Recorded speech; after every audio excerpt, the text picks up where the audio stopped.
this week I said that we were going to go through this film chronologically, one scene at a time. And the reason that I wanted to do that was this film is so divisive. It's the worst Star Wars movie of all time. See, even just statements like that, I don't think that's true. I don't think that that is true. And I wanted to just once and for all say, okay, if we look at it a scene at a time, is it as bad as people like Ben who actually give it that moniker? Because I don't think it is that bad. Now, granted, there is stuff in here that is not great, okay? Not great, but it is not that bad.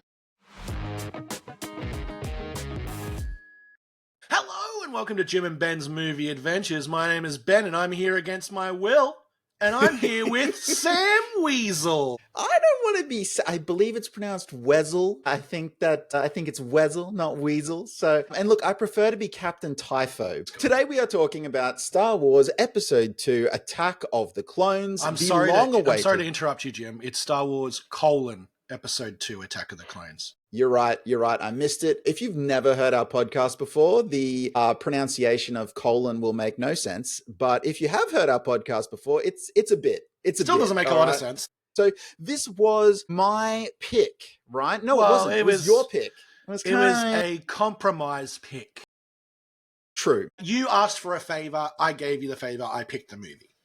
True, in response to Phantom Menace, which we looked at last week. So I am very excited, but before we dive into the specific secret source of this podcast, why don't we get the perfunctories out of the way? So Ben, hit us with a synopsis of the cinematic delight that is Star Wars episode... Wait, where's the colon? Is it after? It's after Star Wars. Is it after Star Wars? Okay. Yep.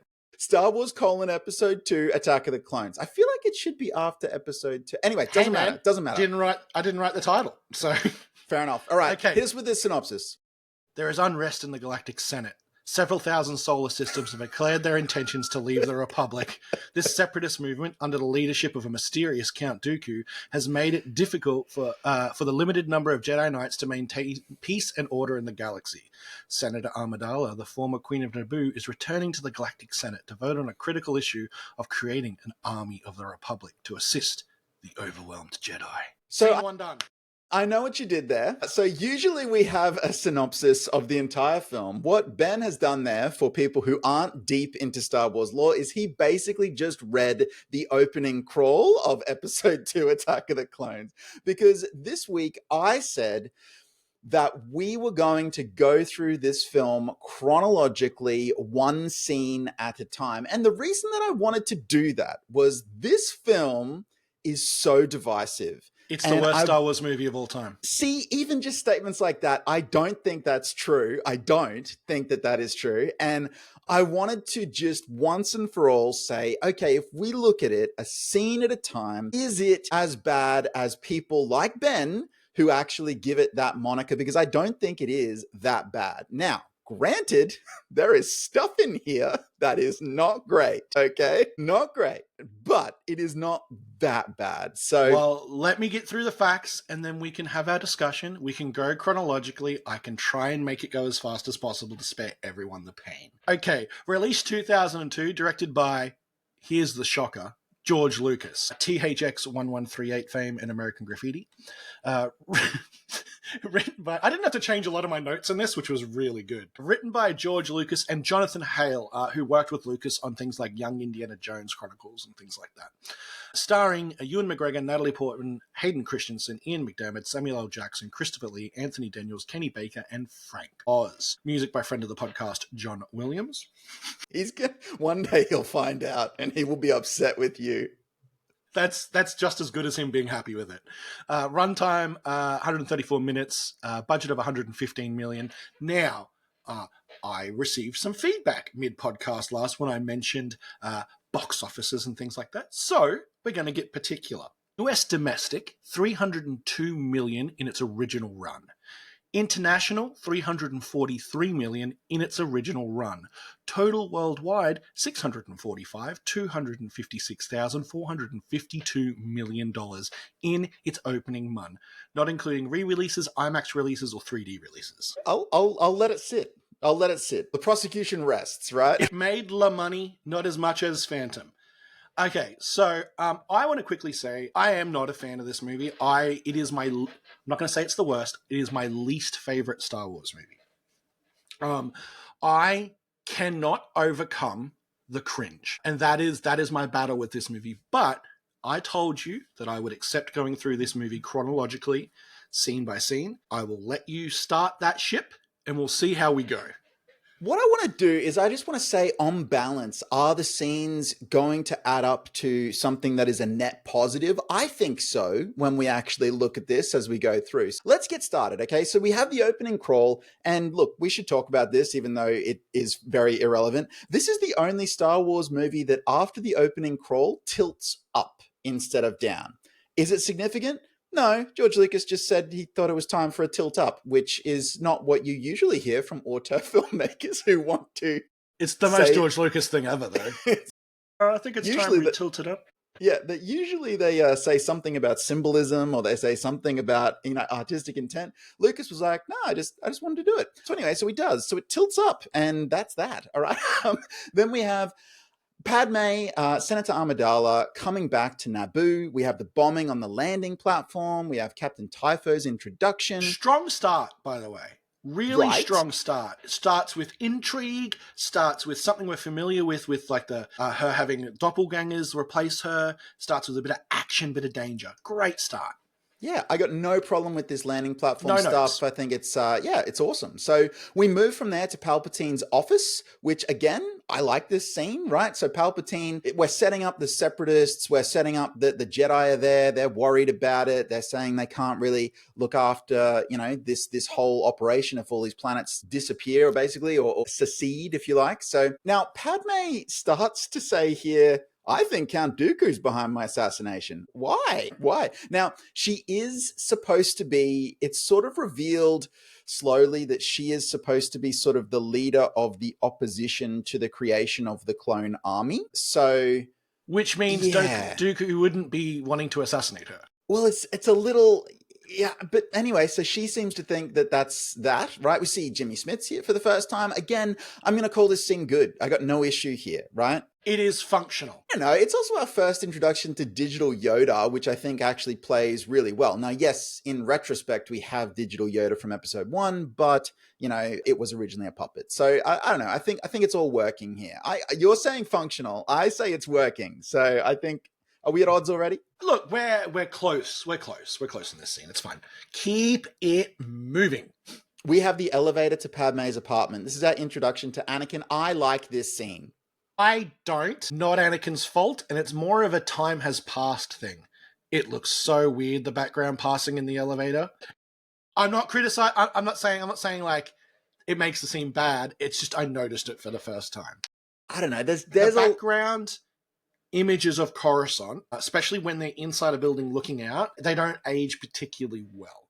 At the time, magic, brilliant, totally awesome.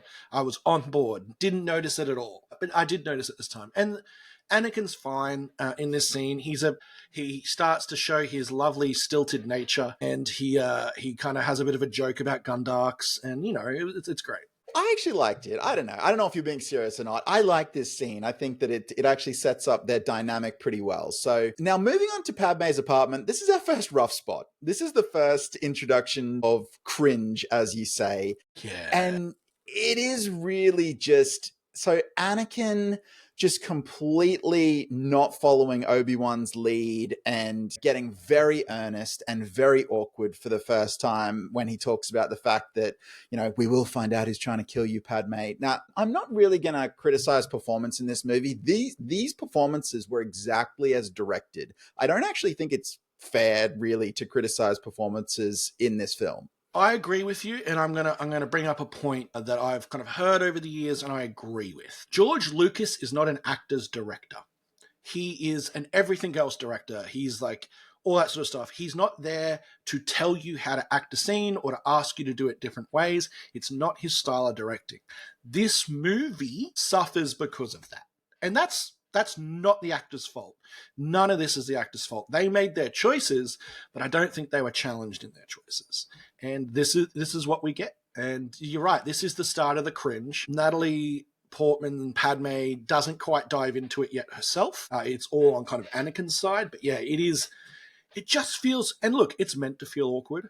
That is deliberate in the scene. He is meant to look awkward in the scene. It just kind of takes that little bit step too far. Yeah, it's tough. It's tough to watch. But again, if you look at the dialogue and if you look at how this is supposed to play, this is exactly how it's supposed to play, which is what just does sort of start to get odd. But look, it's a hard scene to watch when you watch this open argument in front of other people. It's that public nature, private nature thing. We move from that to Zam Wesell and Jango Fett, and Jango. This is weird. Jango Fett is a bounty hunter, and he has hired another bounty hunter to conduct an assassination. So it's just a little bit like, Ben, if you're a computer programmer, would you do the computer programming for a client, or would you hire a different computer programmer? Look, if I'm busy computer programming other stuff and I've got a job, I definitely subcontract that out. And I really think Django was probably had 3 or 4 bounty hunts on Coruscant that day. Didn't really have time to put this one in the bag. Subcontracted it out to Zam. Look, this is so strange to me because one of the hugest criticisms, or not hugest criticisms, one of the biggest things audiences have ever wanted was to see Boba Fett in good action, right? And we never really got that. Got a bit of it in Return of the Jedi. And so we come to these prequels and we get his dad, Jango.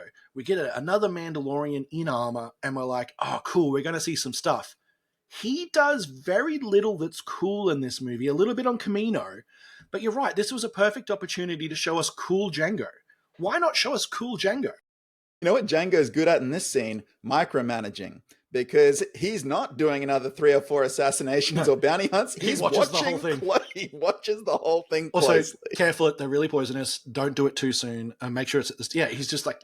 Yeah. Look, anyway, so this then leads to later that night in the apartment. So Obi-Wan and Anakin, their chat here, it sort of cuts back and forth a number of times, and there's a lot of odd stuff here. So first of all, Obi-Wan is strangely cool with Anakin being very overt in his feelings for Padme, right? Like Obi-Wan's sort of like, be careful. And it's like, what? Like your thoughts betray you. I'm like, dude, his words are betraying him. He's literally saying, I dream has about not it. Blinked in 35 minutes. So it's like, he's literally like, I'd much rather dream about Padme. I mean, that's just such an open, crazy line to so he's obviously in love with her, and Obi-Wan's trying to kind of caution him, but he's not doing it very much. He's kind of chill, which is a little bit weird considering what this kind of means, if you know what I mean. Yeah. Do you think? Look, Obi-Wan's vibe in this whole movie is a little bit wrong. It's much better nailed in the next movie.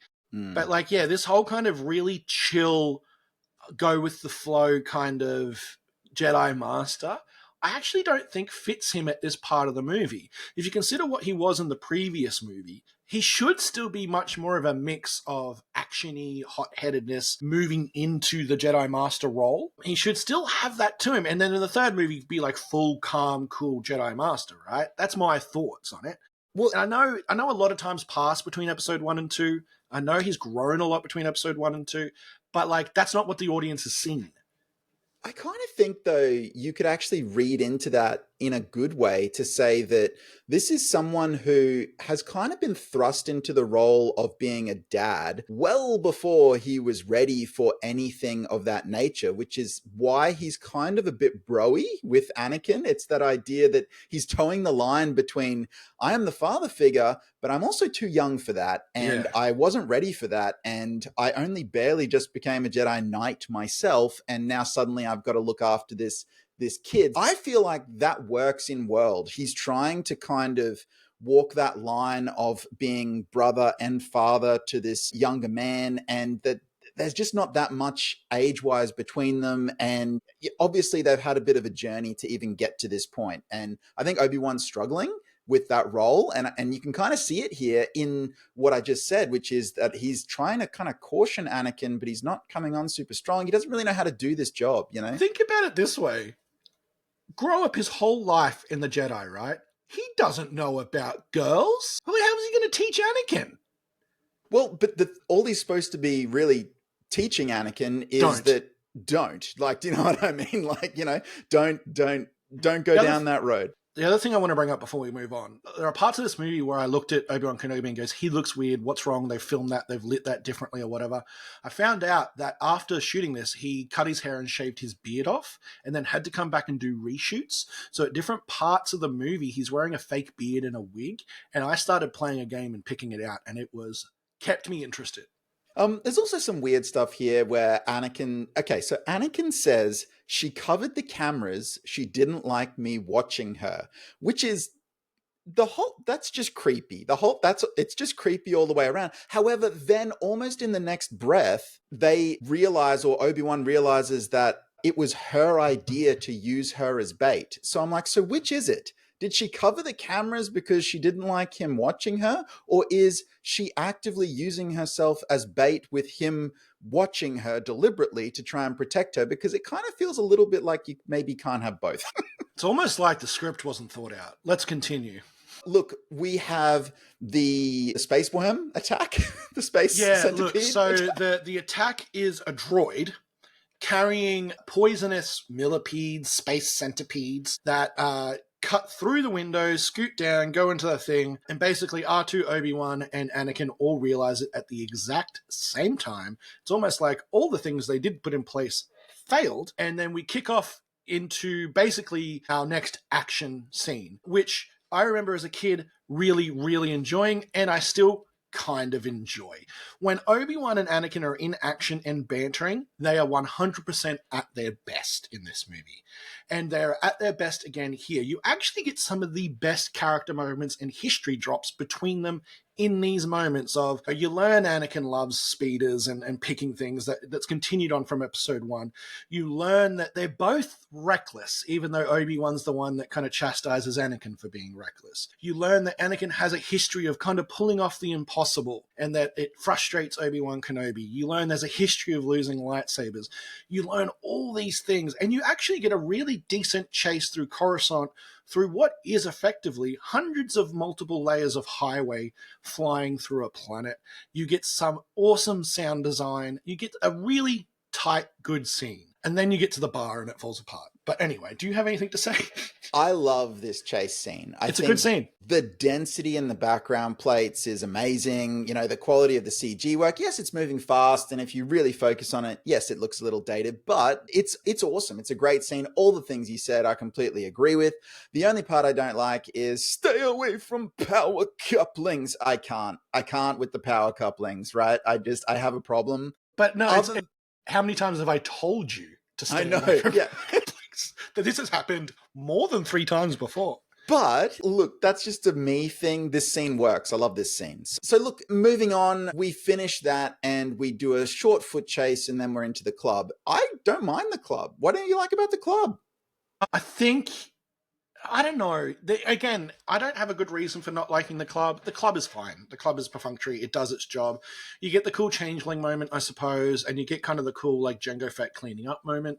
Death Sticks is pretty funny. I don't know. Like, it feels a bit weird. I suppose it's meant to be like a call forward, if you will, to how he operates in the cantina in episode 1. It's to show that like he has worldly experience and he has had it for a while. He has a history of chopping people's arms off in bars. Yeah. I like to think there was a few in the middle too. Yeah. Look, I like the bar scene. Look, we get Anthony Daniels and Ahmed Best making cameos. That's fun. And it looks like, I've never been able to really confirm this, but it appears that they are playing the video game episode 1 Pod Racer in that bar. I didn't see it. If you look, I'm sure that they are actually playing the actual video game from our world, episode 1 Pod Racer, in that bar. But fun video game. That's all by the by. I got no problem with the bar. I really think it works pretty well. So then we move to, obviously, Zam's death scene where Jango is again micromanaging it and actually ends up killing her from a distance. Then we move to Anakin and Obi-Wan reporting to the council. Pretty perfunctory stuff. Probably not a lot to say there. Anakin in Palpatine's apartment asking him to convince Padme to follow the Jedi orders and hide. I kind of like this. This was the first. This scene's important. Because it establishes, look, I don't have a better word for it, grooming of Anakin from Palpatine. Like, the kind of like, they've obviously had this relationship for a while. Anakin has gone to him for advice many times before. And that advice, I think, takes a lot of the form of, you are the best, you should be a Jedi Master. Yes. Like, it's kind of that whole stoking and building of the ego that is already there, building upon the fears that are already there. And it's important for the fall of Anakin. Most scenes we get now between Palpatine and Anakin are needed to tell that story. Yeah. And look, I think it's a good scene. It does a lot of that work, like you said. So we move to Obi-Wan, Mace, and Yoda in the Jedi hallway. Look, this has got to be one of the fakest scenes in Star Wars history, like this Jedi hallway. I'm sorry, for those just listening, I just covered my face. Yeah. Like, I'm not wrong, right? Like, this one, it's just no one's integrated into their background. It's not a good look. Because what they were trying to show was Yoda moving, really. I didn't mind that part. Yeah, Yoda on the they were concentrating on that was my point. Everything else kind of... Yeah, it's just the background's not very well integrated, and it does sort of take me out of it. But look, otherwise, again, that scene works aside from the background.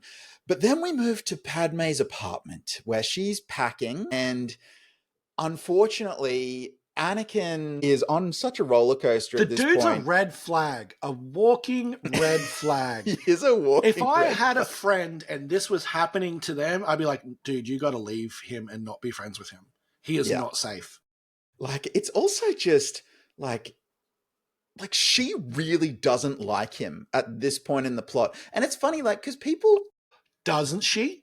Well, I think she says she was faking it the whole time. But really, like, when the exchange is literally, don't look at me like that, why not? It makes me feel uncomfortable. I'm like, you cannot get more direct and to the point. She has set boundaries. The boundaries have been set. So look, this scene, he does a lot of swings in this scene. He goes from, going off at Obi-Wan. He's trying to show off to her, flies off the handle and gets angry. He then has the look that she doesn't like. There's a lot from him that is not good in this scene. All we needed was Lucas to go to Hayden, hey man, brave choices, 10% less. Just 10% less. Again, though, I'm going to come back to the dialogue. This is how this scene is supposed to play. Like, every moment. That's how it's meant to play. I wrote in my notes, in my bad things list, by the way, dialogue is stilted, badly paced, and unconvincing. It has no rhythm. It obviously tries to ape Shakespeare and old Hollywood. This sort of dialogue needs the hands of a director to guide it. It didn't happen. Yeah, I think... Because it's deliberate. You're right. It's deliberately written to be this kind of Shakespearean tragedy and romance. It's using verbose language in spots that don't make sense because it's trying to give that thing. It just, in this world, it doesn't fit to me. And it also doesn't fit coming out of the mouths of Hayden Christensen. That's not Hayden Christensen's fault. It's just not a great script for what they're trying to do. I think also, like, it's a tough ask. They're both pretty much 19, I think, at this point in time. I'm looking at it going, wow, this is some of the most challenging dialogue to deliver that you're ever going to come across, and you've got to deliver it at 19. And in his case...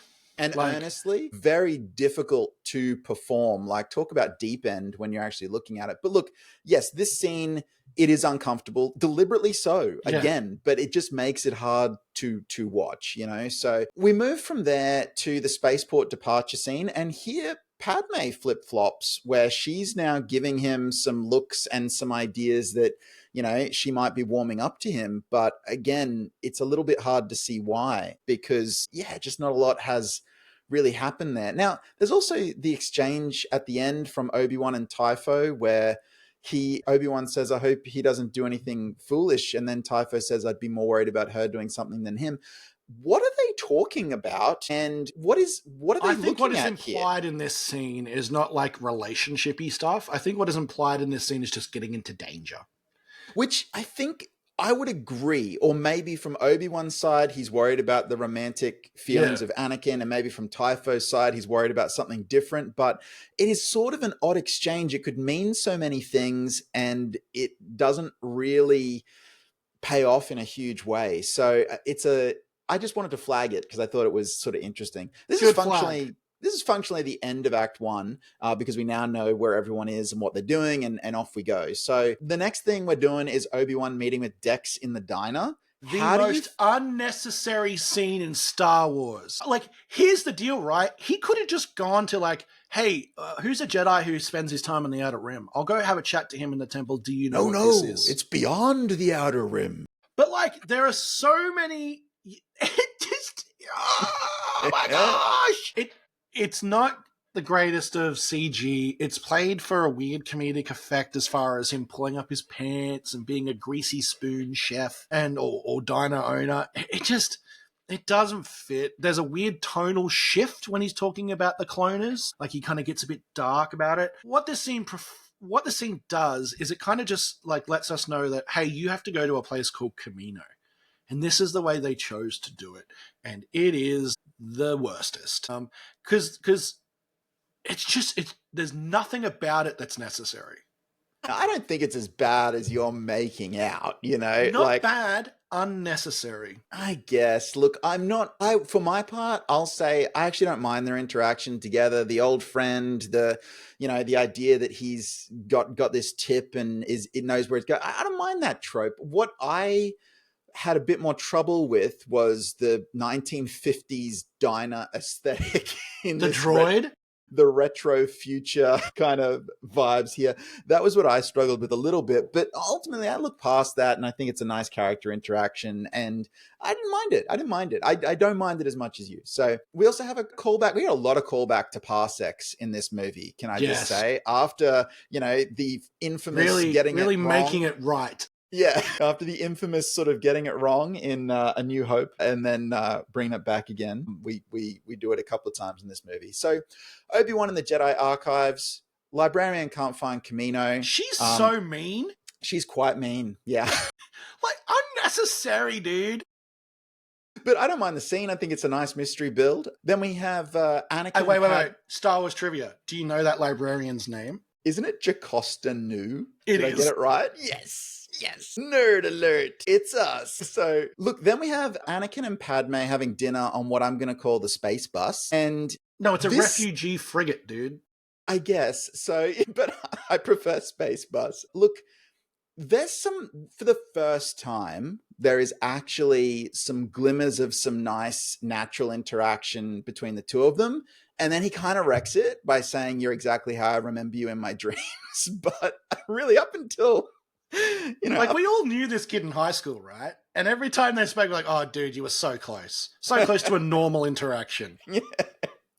But look, he comes on pretty strong again, unfortunately. But they do have. Let's some just glimmers. say, like, for future scenes like this, he Anakin'd it. Yes. Let's shorthand it.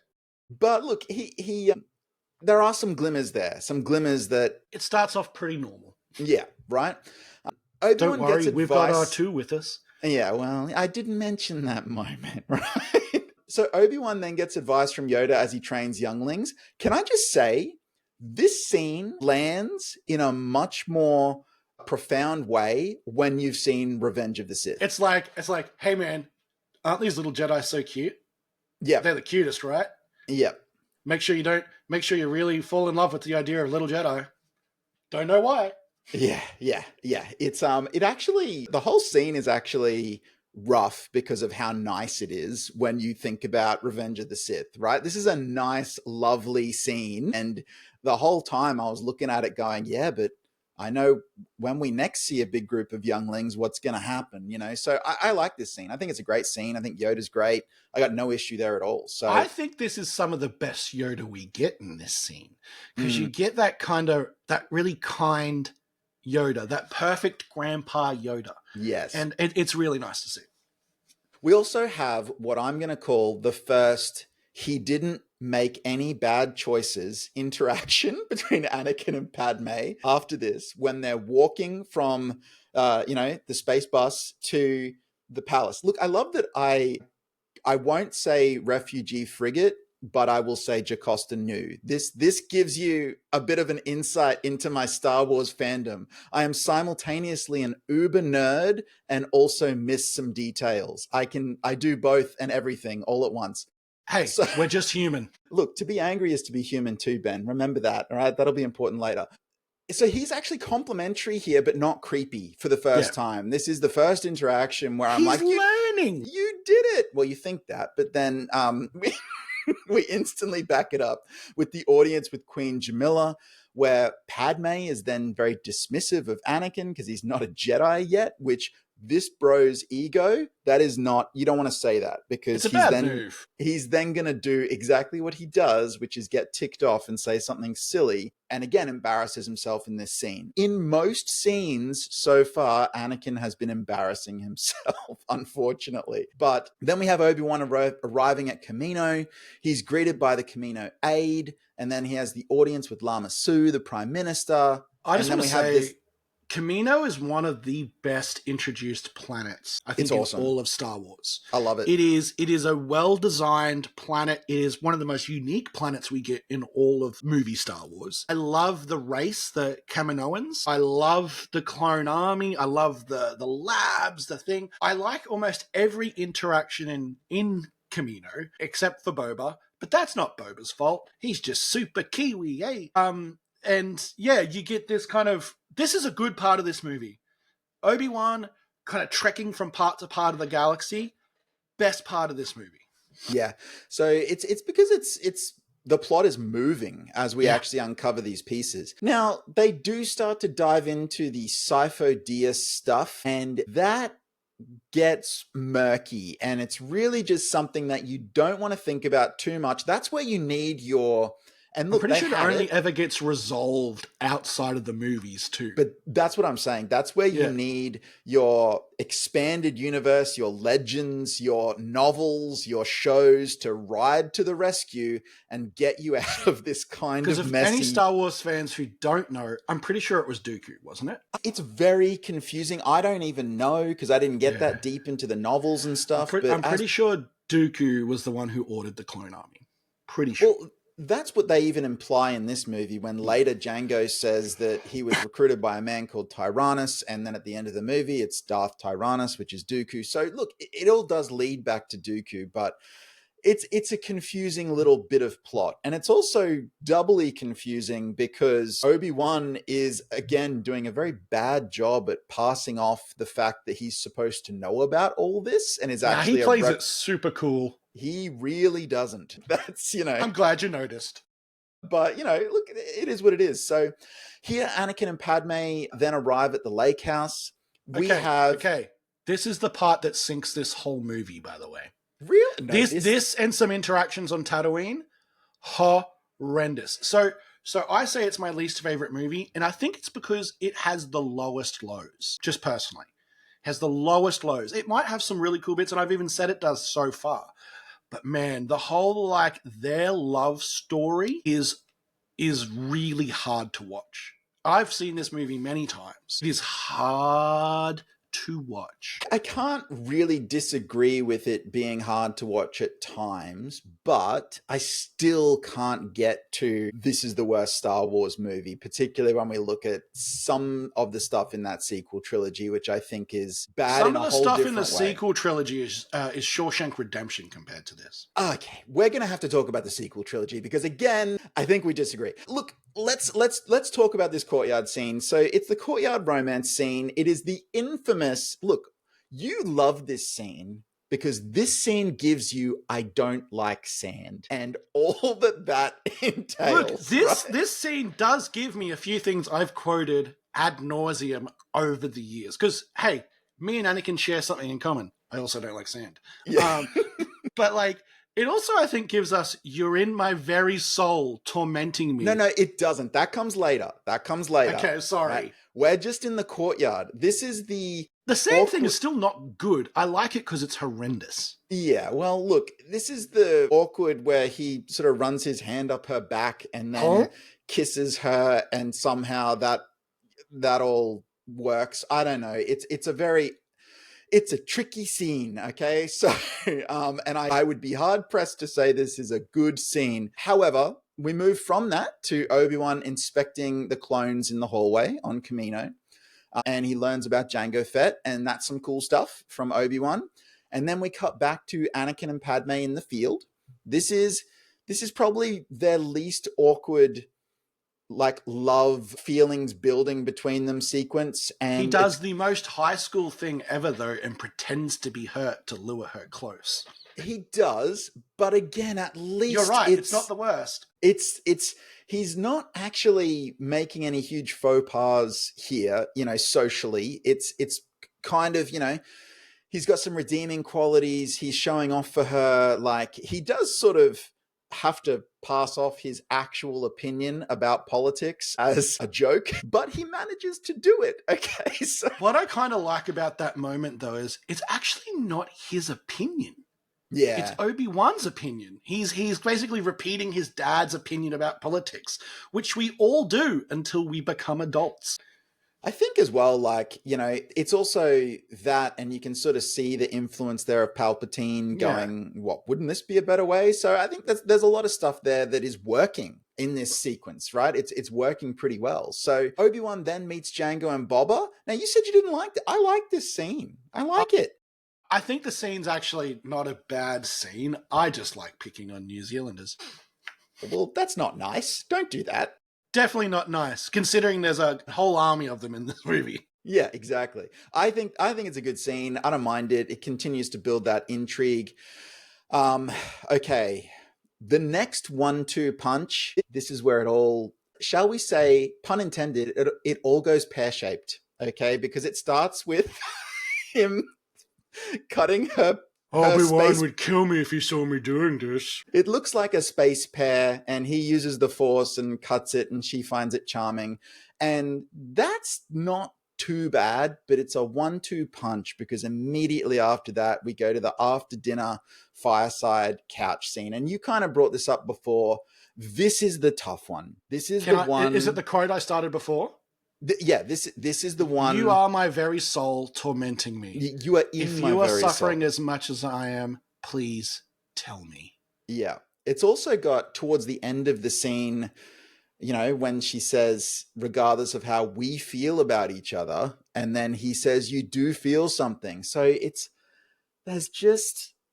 there's no way to get around it. This scene is rough. And there was a while there where I wouldn't rewatch this movie because I would just skip this scene. I found it that cringe you were talking about. This scene is so cringe. It is so hard. It's an unwatchable Star Wars movie. No, not the whole movie. Just this scene, right? And again, I'm gonna a little bit of poison in a barrel of water is still a poisonous barrel of water. This is the same with this. I'm gonna defend the acting here because I've thought about this a lot. I don't think there's another way to play this, right? It's the script's fault. If you start doing line readings of this scene, there is one way to play it this way, right? That's the only way you can get there. And I also just look at it and go, you could do a whole podcast on this scene, because can you imagine how vulnerable you would have to be as an actor to actually deliver this dialogue? Like, there's just a lot going on there, and I don't know how to feel about it when I actually take a step back. Obviously, the scene itself, it's a bad scene. It's a difficult scene. Thank you.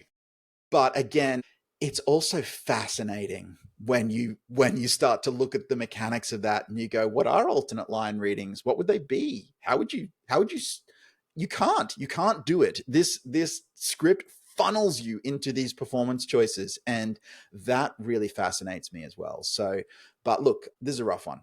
Let's go. From here though, from this point, I think the entire movie starts to turn around, because that is the end of the we're in hiding and falling in love stuff. From that moment on, they start to get agency, they start to have plot mechanics, they start to do stuff in the movie. And that is a real turning point. So Obi-Wan then transmits to the Jedi Council, explains Jango and the clones to Yoda and Mace, and then We swap back to Mace and Yoda talking about their ability to use the Force has diminished. I liked all this stuff. I got no problems no here. notes. It's all working. Anakin's bad dream. I don't love it. I don't love the bad dream. Again, not I a lot would have to much preferred a vibe. Like he had to go see his mum. You don't have to see it. Yeah, it's weirdly. Or even like, we don't even need the dream. We can just cut straight to him meditating the next morning and she can say, I heard you having a nightmare. Like, I think that probably would have worked better. But then we move to that meditation. I like that scene. I think it's a nice interaction between the two of them where he's really torn. She wants to help him. It's good. Okay. It's actually bringing them together a bit more. Then Obi versus Django on the landing platform. Is it a CG Rama? Yeah, but I like it. It's a good scene. It's a nice fight. Okay, I got no problem there. Django hits his head as he walks back in his ship. Is that deliberate? Call. Yes. Yeah. Absolutely. Absolutely. So it had to be because it's animated. Ben. That's true. So you're right. Someone has to think very carefully about it. My pen slipped and I animated him hitting his head. Exactly. Anakin and Padme arrive in Mos Espa. We see Watto again. I like this. the Watto scene. No problem. Then we have Obi-Wan and Django arriving at Geonosis through the asteroid You're belt. missing the best part of... Oh, it's the best part of the movie. I'm saying through the asteroid belt battle, which is great. It's the sound, man. Yeah. The sound of the space depth charges going off with the delay that it has, and this is one of the most satisfying sound effects in movie history. That was a huge swing by, I hope I get it right, but I'm pretty sure that was Ben Burt, sound designer, literally going, we got to do it this way, George. You know, what, just a giant electric guitar sound effect with no other sound at all? Yes. It was a big swing and it pays off huge. So good. Yeah. So good. You said that. I'm going to gift that. Saying it's good. I wrote a list of good things in this movie. I have 3. That was number 1. Yeah, it's awesome. So it's a great sequence though, too. Like the whole them actually doing that. Even the sound of like the Django's lasers firing, hitting the asteroids. Like it's a really well designed sound in that whole scene. Then we go to Anakin and Padme visiting the homestead. We meet 3PO, we meet Owen and Beru, we, meet Clee Galaz, we hear about Shmi, and then Anakin hugs Padme goodbye, and we have the nice silhouettes there against the homestead. I like all this stuff. Once again, I'm just like, but it's good though, Ben. This is what I'm trying to get at. I'm like, but it is good. It works. It's fine. If something works, it's fine. If something makes me feel something more, it's good. It's fine. No, I like it. Then we have the Anakin finding Shmi montage, which it's very 2002 compositing, but it's Duel of the Fates coming back in. And that interaction is good. Shmi and Anakin's reunion I enjoy. I think it actually delivers on the emotional punch that it should deliver on. Just the conversation, right? Like her saying, I got to see you again, I'm so happy, and her passing, I think delivers exactly what it's meant to, and I think at a good level. I really enjoy that bit of that scene. Can I just say as well, I know I said I wasn't really going to talk about performance, but I want to talk about his performance. His performance in her death scene is outstanding. It's very good. Yep. So good. And what is happening with his face, the trembling, the vulnerability, like I love that sequence. And again, I think that sequence is in this movie. That performance is in this movie. That moment is here. It's just alongside that earlier stuff, which remember, we're out of now. We're done with it, okay? As we sort of move through. I even really like his rage moment in the Tusken Absolutely. Village. I think it's very educational to his future character, to his fall and that sort of stuff. It is effectively the start of his fall. And I think it is really one of those necessary scenes in this movie, and it is very, very good. The whole him Tusken mother thing is good, excellent cinema. Yeah. Obi-Wan transmits to Coruscant via Tatooine, which is a little bit of plot gymnastics so that we can reunite people. But again, it's fairly elegant to actually get that happening. So they bounce a signal off Tatooine. R2 receives it. Anakin returns with Shmi's body. And then we have Anakin and Padme talking in the garage. And this scene is a tricky one because... I thought you said it was over, Jim. I thought you said it was over. Here's the thing, though. the scene isn't just start to finish bad. No, The it's not. scene swings like a pendulum back and forth between moments that are super important for the lore of the franchise. That's LORE, lore of the franchise, and also Anakin as a character. And then also, yes, it devolves sometimes into back into some of those sort of more cringy moments. It does it all, and it does it all very quickly in the space of sort of this 2 minute sequence where they have to do these swings in performance as well. It's a very challenging scene, and honestly, it's one that I've rewatched a lot, and I'm still not quite sure how to feel about it. It's not like the couch scene earlier where you just go, okay, this whole sequence is rough. It's like, no, this is a really interesting one. Like the I killed them all, not just the men, but the women and the children too. Like, Super quotable. it is super quotable, but it's dark, and I got no performance issues there. I actually like that moment. It's really her reaction to that moment, which Because he's is confessing, right? At that point, he feels guilty. yes. And she somehow accepts him through that very dark moment, which it's interesting. People talk about Anakin as, oh, he's a weak character. He's got a weak arc in episode 2. And I actually think that like Padme is the stealth, more challenging character in this movie. For her to go from seeing him as still a child, which she does at the start of the movie, to being seemingly disgusted by him, to hearing him confess to murder after him awkwardly, having romantic advances on her, to then at the end she falls in love with him. I'm like, that's a lot of back and forth from one character. And it is more so from sort of his perspective generally, so you don't think about her as much. But when you actually put her arc together in this movie, it's tough. It's tough to actually follow that and track that and have that make sense. And obviously, Because she's meant to be falling in love. yeah, you can, and look, I know that you can explain a lot of it away. You can explain, like, you can explain anything away when you look at canon, when you look at the wider Star Wars saga, when you look at books, when you look at the additional material. But if we're just looking at the movie, at what we see, her arc is kind of baffling and does get really challenging there. So, look, yeah, the garage scene, it's good, it's bad, it's yes, it's no. I don't know how to feel about the whole thing, but ultimately, yeah, it's. I don't know. What do you think? Look, you're right. It is a mishmash. I think he does a pretty good job in it. I think she's got a weird position to be in. As I said, it's one of the most quoted things I've ever said in my life. Yeah. Not just the men, but the women and the children. It's weird, but it really is just trying to get us to, at this point, Geonosis, right? Like, it's kind of like that. We have to wrap up what just happened here, and this is how they wrap it up. And, kind of put it in a little bow and move on. And, it really should have been months of therapy instead of a short conversation.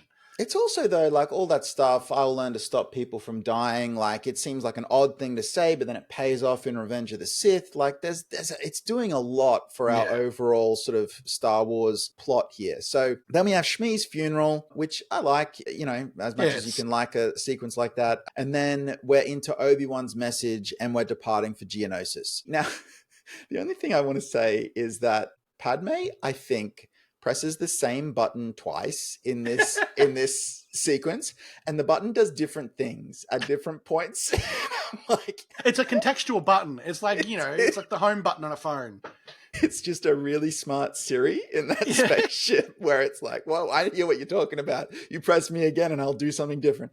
Look, that's probably a useless thing to talk about, but hey, I talked about it. That happened. So we have a really important but brief scene of some actual politics where there is some pressure on Jar Jar to approve emergency powers.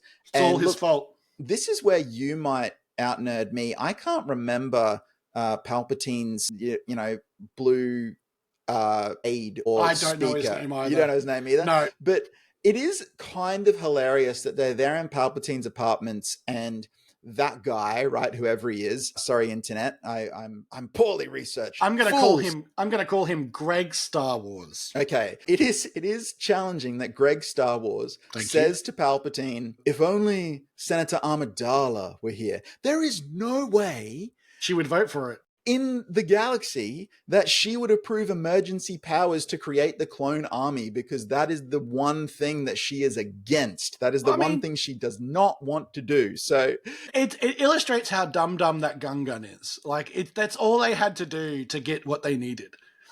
And get it, they did. Look, we moved to Dooku's. He has kind of been soft introduced before, but this is where he's really talking to Obi-Wan and getting into it. Here's the deal. Dooku tells the truth in this scene. I know. He tells nothing but the truth. And I'm starting to think maybe he was right. Maybe Dooku was right the whole time. Yeah. And it's a cool scene. It's well staged, which is not something you often talk about, but it's interesting. Obi-Wan's strung up there and sort of rotating around. Obviously, Christopher Lee's awesome. Great. He's a boss. Christopher Lee's so good. Then we go to Yoda and Mace watching Jar Jar call for the emergency powers, and we watch it happen. So again, I like that scene. It's Jar Jar's big moment, if you like, in episode 2. And of course, he leads to the rise of the Emperor. But if we actually trace this back, who's really responsible for the rise of the Emperor? The Emperor?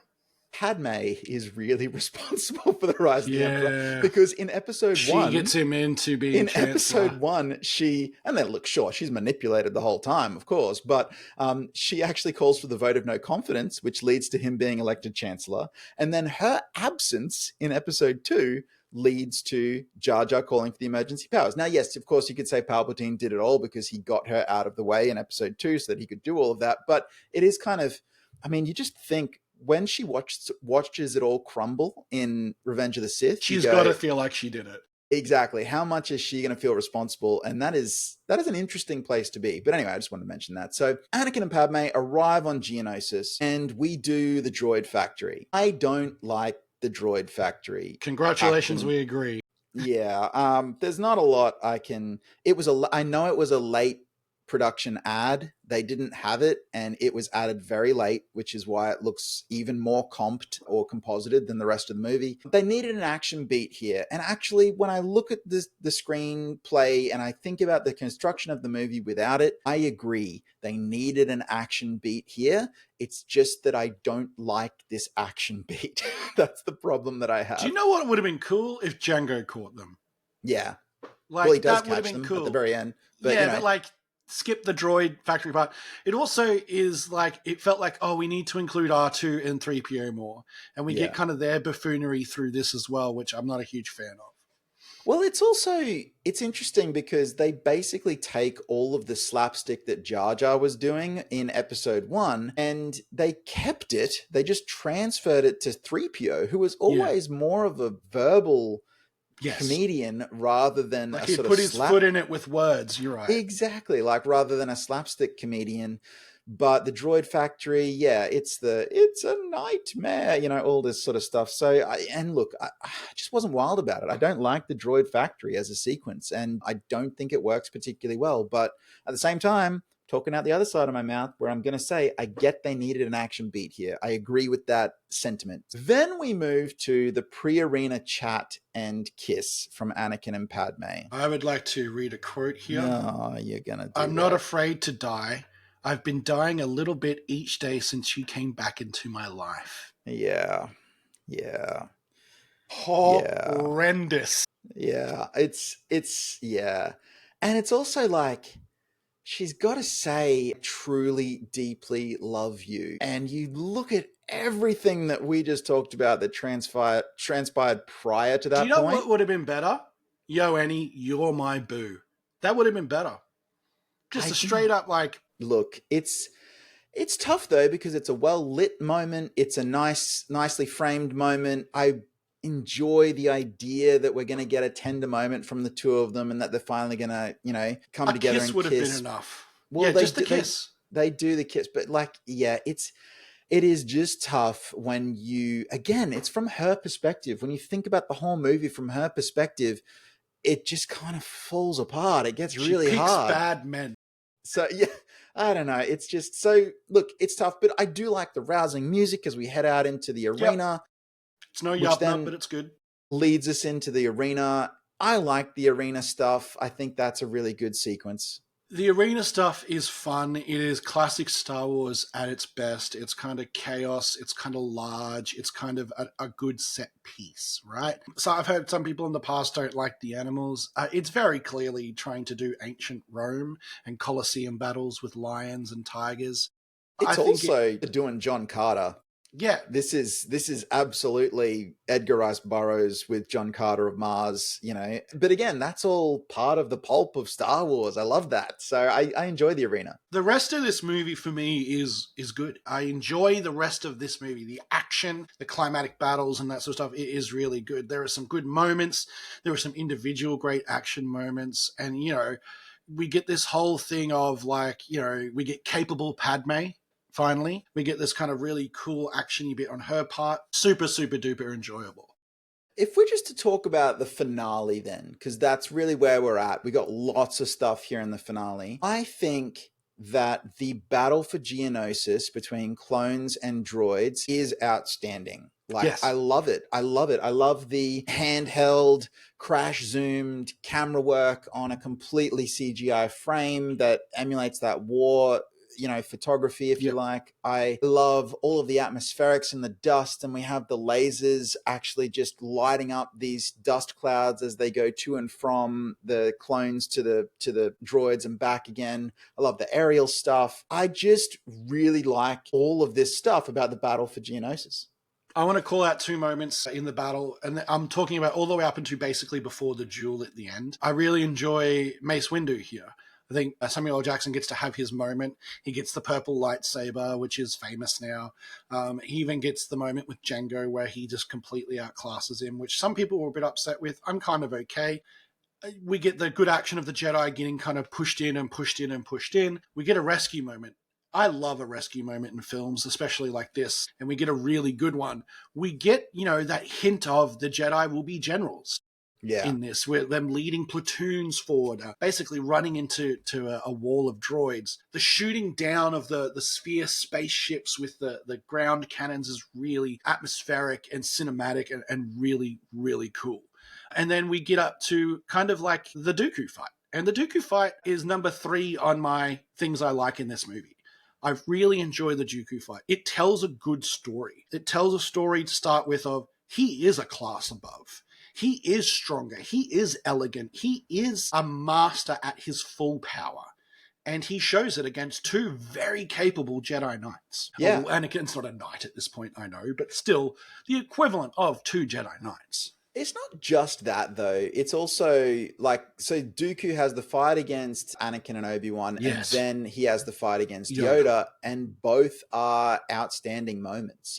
Both work really, really well. And look, this was a huge swing as well. The idea that Yoda was going to actually duel with a lightsaber. I have an exact memory from when this first happened. He pulls a lightsaber, I'm like, wait, how does Yoda fight with a lightsaber? Yeah. And then they solve that with the flipping and the jumping. I still love the flipping and the jumping because it's the only way he could fight with a lightsaber. Yeah. Some people don't like it. That's fine, but it fits the character. It is within expectations. The other thing is, I know you might say some people don't like it, and I've heard that too. I remember being there opening day, my cinema in Australia, where people don't talk, were cheering and screaming their heads off because they were so excited as he was doing that, entire sequence of Yoda jumping around and fighting. So the moment works, it's a big movie moment, and it worked. When we were watching that in cinemas, it was awesome. So I got nothing but good things. The last big thing we get in that scene is we get kind of the dismantling of what we knew up until this point as the strongest thing someone could do with the Force. And that is Force lightning. We get it with Obi-Wan using his lightsaber as a lightning rod, and we're like, oh, cool, you can actually defend against this. And then we get Yoda's mastery of the Force kind of deflecting it and then absorbing it, showing that, he is the master in this situation against Dooku, and Dooku is still his apprentice, and it is a really, really cool moment.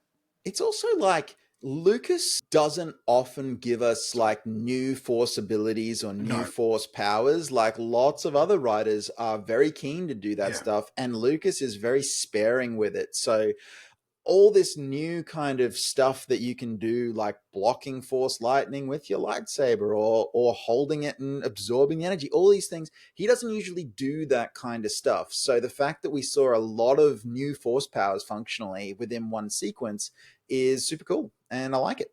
What it also does is it sets up the Palpatine fight at the end of episode 3 in a really good way. It gives us a juxtaposition for later on.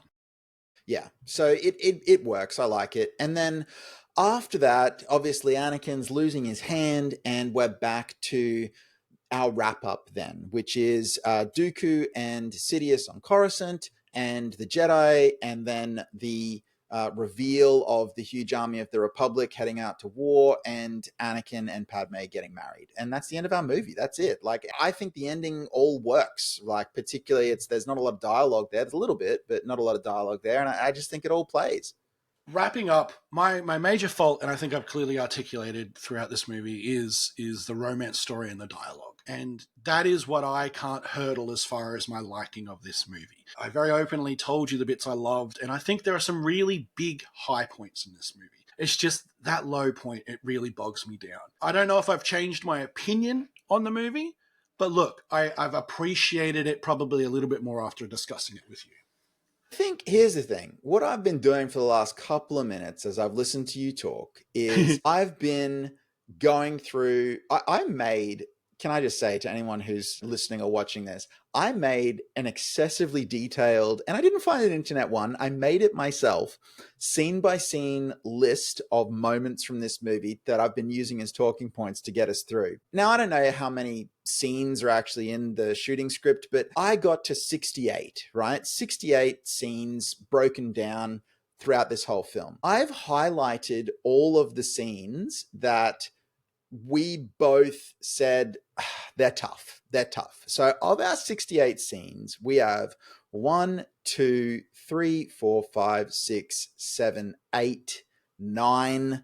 We have 9 out of 68 that are really rough. And I think that's what I wanted to come back to here, where I say it's not that I disagree that these scenes are rough, and particularly the love, the falling in love scenes and the dialogue, it is rough. I can't really get around that. And I know that people will defend it all the live long day by saying, like, those things, it's Shakespearean, it's supposed to be that way, it's this, it's that, it's whatever.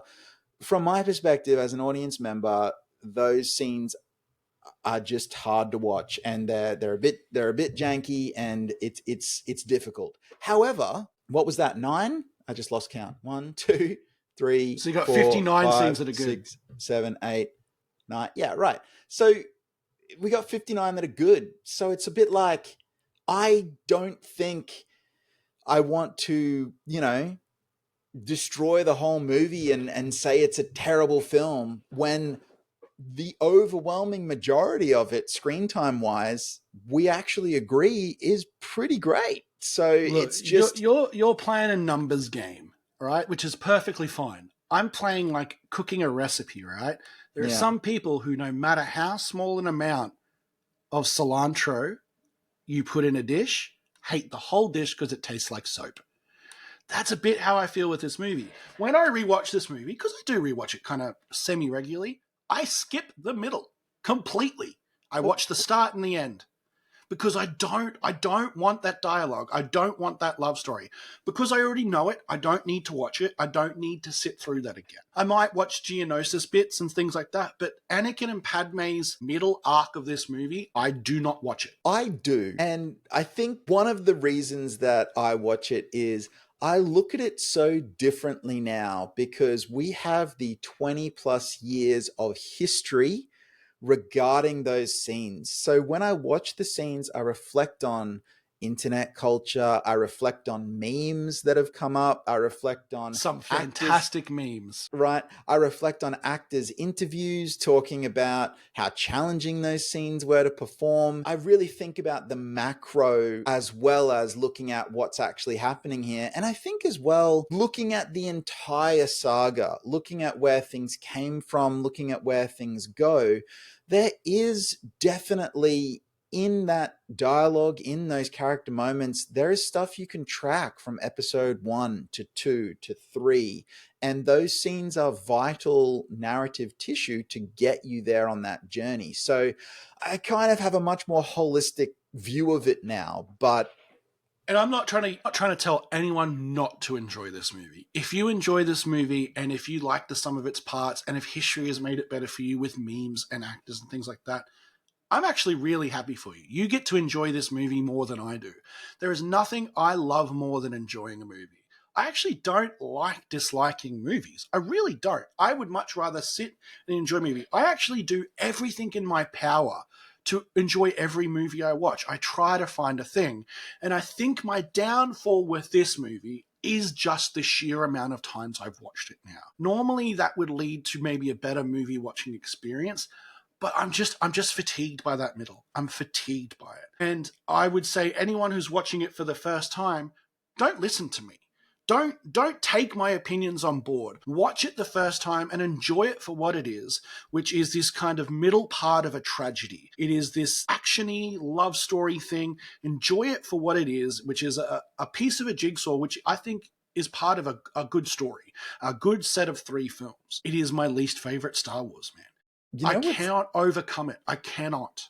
You know what's interesting as well? And this will be my last point because this has been a long cast for us. Yeah, this is our longest.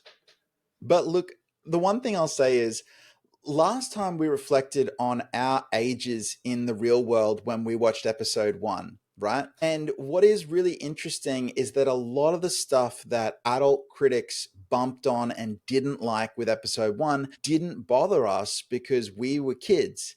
Even in the 3 years, though, right, from episode 1 to episode 2, our knowledge of cinema, of how things should look, of what works, what doesn't work, had evolved somewhat. We were older. We were then 15, almost 16 at the time of episode 2's release. And I think that there is also that generation, or that age group just younger than us that were actually young enough when episode 2 came out that they didn't notice all of those things that we then picked up on as we went through. And they're the ones these days who are the episode 2 defenders, right? Because they're like, I saw it when I was 12. I had no problem. I don't know what you're talking about. He was just expressing his feelings. And I understand that too. And in a way, I'm super happy for those people because at the time, I had the same opinion. I really, really enjoyed it. This is now my adult opinion, I suppose. Yeah. Right. And unlike episode 1, my adult opinion outweighs my childhood opinion of it. Episode 1, my childhood opinion still wins. And you're right.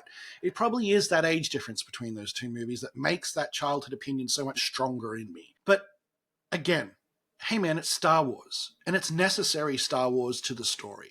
You have to watch it if you want to get the whole experience. There are some fantastic fights. There's some fantastic scenes. There's some great lore, L-O-R-E. And I think it's definitely worth watching. It's not like I'm never not... I will watch it again in the future. I will, for sure. More than once. It's just my least favorite. And you know what? That could change in the future. But at the moment, it's my least favorite. It's interesting. I liked it a lot less when it came out, except for the cool action moments. And then I've mellowed over time. That 20 years is it. We flipped. But look, we won't belabor this any longer, and I do just want to mention before I throw over to Ben to give some ideas for social media and where I will give you a really cool idea of where we're going next week. So stick around for that. I do just want to mention we have not done a scene by scene breakdown like this before. It could also be our last because we don't know if this is a format that those of you who do listen to us regularly or semi-regularly, if you like the longer scene by scenes or if you prefer our usual short, sharp, to the point. So do let us know in the comments if you prefer this longer format, particularly if you are a regular viewer, or maybe if it's something you want us to do on occasion. We just felt like a special event. Star Wars Episode 2 may be the most contentious movie on the internet. So let's give it its due and get That's a huge it. call for most contentious movie on the internet, by the way. I know, but I'm good with it. Star Wars is always contentious. So, Ben, why don't you tell the good people of the interwebs where they can find our magical science fiction product? Thank you so much for making it all the way here, guys. If you want to listen to any more that we do, we promise the other ones are way shorter. If you go to Jim and Ben's Movie Adventures on YouTube, iTunes, and Spotify, you'll find everything we've ever done. You'll find every movie we've spoken about. You'll find our opinions, our thoughts, what we love, what we don't like. Check it out. Have a watch, have a listen. And if you do like what you see, please like, comment, and subscribe.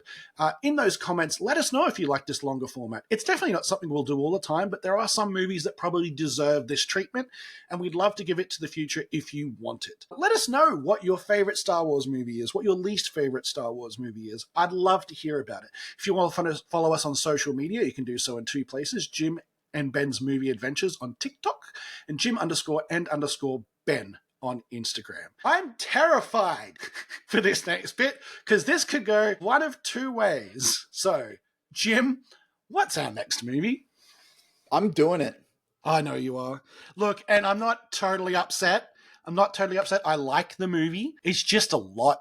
And you know what? We are true cinema-going people. We have the muscles and the fortitude to do this. So just put it out there. Kill it. End the misery. Look, it's not going to be an insane deep dive like it was this week, unless that's what you want. Hey, look, if somehow we get the news that you loved this, we can probably switch it up. But look, I'm definitely choosing Star Wars Episode 3, Revenge of the Sith. By the way, I'm going to research if we've got those colons in the right spot. I have checked in multiple, like, how dare you? Just saying, where's the dash? I don't know. The kids on the street who are yub-nubbing are coloning in the right place. You trust me, dude. Well, next week, we're going to be watching Revenge of the Sith. So join us for that. I am really looking forward to it. It's the right call. I just don't know if I'm prepared. You will be. You will be. You will be. You will be. All right. Bye, See you later, guys. everyone. Thank you very much. Bye.